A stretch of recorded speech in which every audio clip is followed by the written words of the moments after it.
terjadi ketika magnet bergerak mendekat ataupun menjauh. Jadi tidak terjadi ketika magnet dalam keadaan diam ya.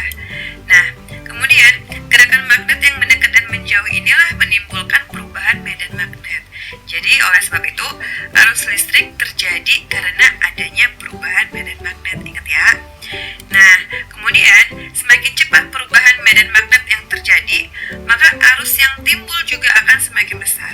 Ini artinya kecepatan perubahan fluks magnetik mempengaruhi besar kecilnya arus listrik.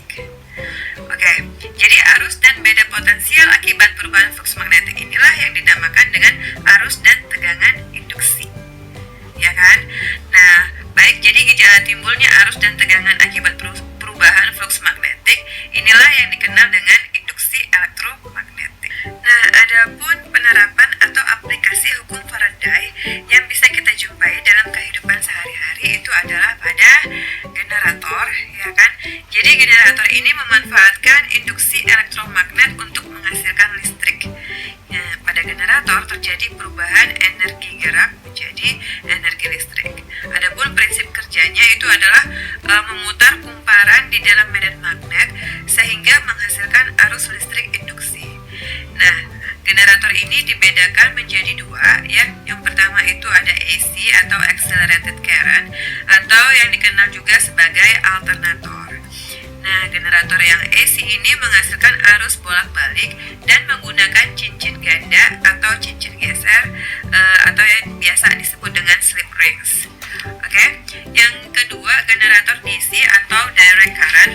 Jadi generator DC ini itu menghasilkan arus searah dan menggunakan cincin belah atau komutator.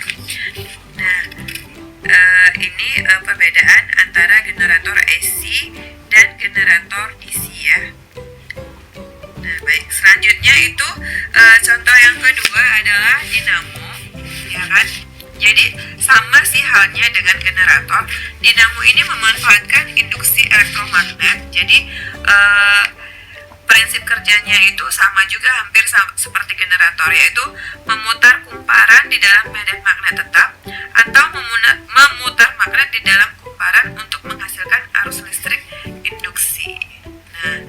Nah, di sini perbedaan bagian-bagian antara dinamo AC dan dinamo DC ya. Jadi sama seperti generator, dinamo juga terbagi menjadi dua ya. Yang pertama itu dinamo arus bolak-balik atau AC.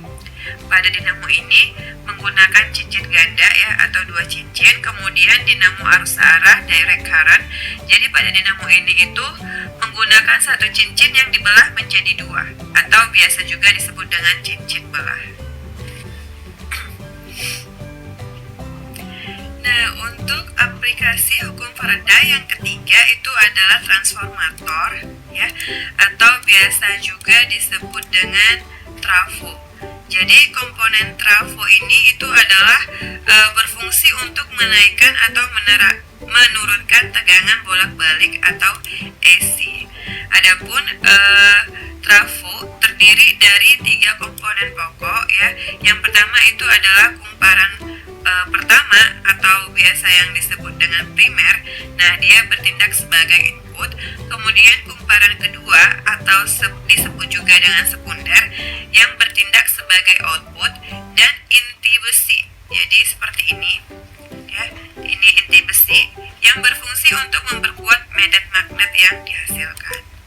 Nah, adapun prinsip kerja transformator seperti yang kita lihat pada gambar berikut ini. Jadi ketika arus listrik dari sumber tegangan yang mengalir pada kumparan primer itu berbalik arah atau berubah polaritasnya, maka medan magnet yang dihasilkan akan berubah arah juga. Jadi sehingga arus listrik yang dihasilkan pada kumparan sekunder akan berubahlah polaritasnya. Seperti itu. Nah, kalau pada trafo ideal ya, kita lihat seperti gambar berikut ini, hubungan antara jumlah lilitan primer ya, yang di sini itu per jumlah lilitan sekunder yang keluar itu sama dengan tegangan primer, tegangan yang masuk per tegangan sekunder, dan sama dengan arus sekunder atau arus yang keluar per arus primer. Jadi inilah hubungan pada trafo ideal ya. Nah, jenis-jenis transformator itu ada dua. Yang pertama itu ada trafo step up yang berfungsi sebagai penaik tegangan ya. Ciri-cirinya jumlah lilitan primer atau NP-nya itu kurang dari jumlah lilitan sekundernya atau NS. Nah, kemudian tegangan primernya itu kurang dari tegangan sekunder ya, atau VP kurang dari VS. Dan arus primer, arus yang masuk itu lebih dari arus sekundernya, atau IP lebih dari IS. Untuk trafo yang kedua itu ada trafo step down. Adapun fungsinya itu sebagai penurun tegangan. Jadi ciri-cirinya itu jumlah lilitan primer lebih besar dari jumlah lilitan sekunder, atau NP lebih dari NS. Kemudian tegangan primer, tegangan yang masuk itu lebih dari tegangan sekunder, atau VP lebih dari VS. Dan arus yang masuk itu kurang dari arus sekundernya, atau IP kurang dari IS. Adapun penggunaan transformator itu digunakan pada peralatan listrik ya, terutama yang memerlukan perubahan atau penyesuaian besarnya tegangan bolak-balik. Misalnya nih, radio kan dia memerlukan tegangan 12 volt ya kan. Padahal listrik dari PLN itu mengalirkan tegangan sebesar 220 volt. Maka dibutuhkanlah transformator sebagai penurun tegangannya dari 220 volt menjadi 12 volt ya. Jadi contoh alat listrik yang lain yang membutuhkan transformator itu adalah TV, televisi, kemudian komputer, ada mesin fotokopi, gardu listrik dan sebagainya. Nah, kita ke contoh soalnya.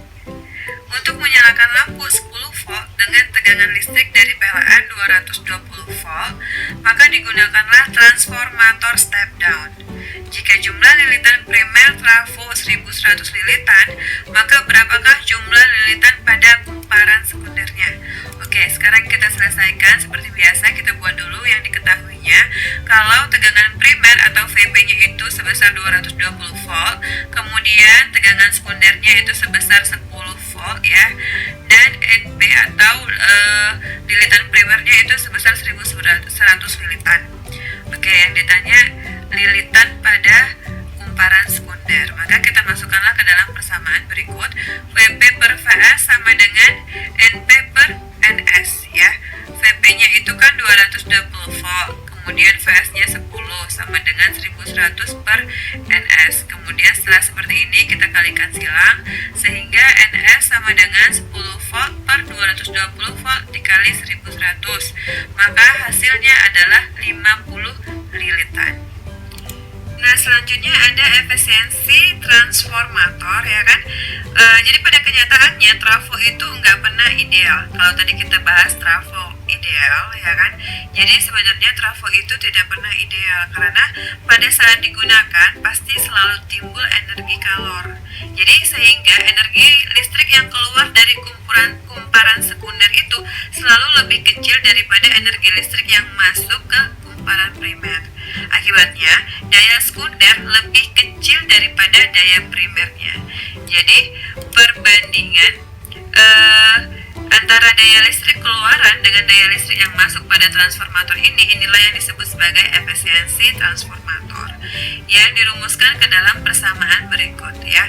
Jadi PS per PP ya, daya primer dikali 100%, atau bisa juga kita gunakan VS dikali IS itu per VP kali IP dikali 100% ya. Nah, ini dia satuan-satuannya. Oke. Nah, contoh soalnya ya, sebuah transformator mempunyai efisiensi 80%. Jadi jika lilitan primer dihubungkan dengan tegangan 200 volt dan mengalir kuota arus listrik sebesar 5 ampere, berapakah daya primer dan daya sekundernya? Oke. Jadi diketahui efisiensi transformatornya itu sebesar 80%, kemudian VP-nya itu 200 volt dan IP-nya itu 5 ampere.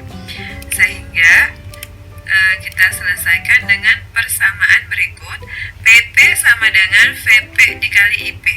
Maka VP sama dengan 200 kali 5, hasilnya sama dengan 1000 ya untuk daya primernya.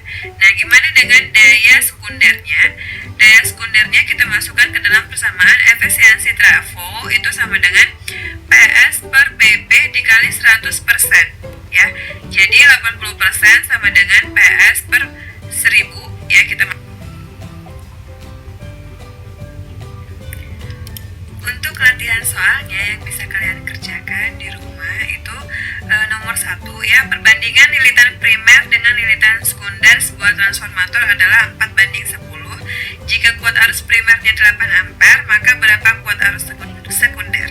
Oke. Untuk soal nomor 2, sebuah trafo tegangan primer dan sekundernya sebesar 220 volt dan 55 volt. Jika kuat arus primer 2 ampere dan kuat arus sekunder itu 6 ampere, maka berapakah efisiensi trafonya? Kemudian untuk soal nomor 3, sebuah trafo memiliki efisiensi 75%, tegangan inputnya 220 volt dan tegangan outputnya 110 volt. Jika kuat arus primer yang mengalir itu 4 ampere, maka berapakah kuat arus sekundernya? Nah, untuk yang nomor 4, sebuah transformator dihubungkan dengan PLN pada tegangan 100 volt, menyebabkan kuat arus pada kumparan primer 10 ampere. Jika perbandingan jumlah lilitan primer dan sekunder itu 1:25, maka hitunglah tegangan pada kumparan sekunder dan kuat arus pada kumparan sekundernya. Oke, jadi selamat mengerjakannya, semoga bisa dipahami dan bermanfaat.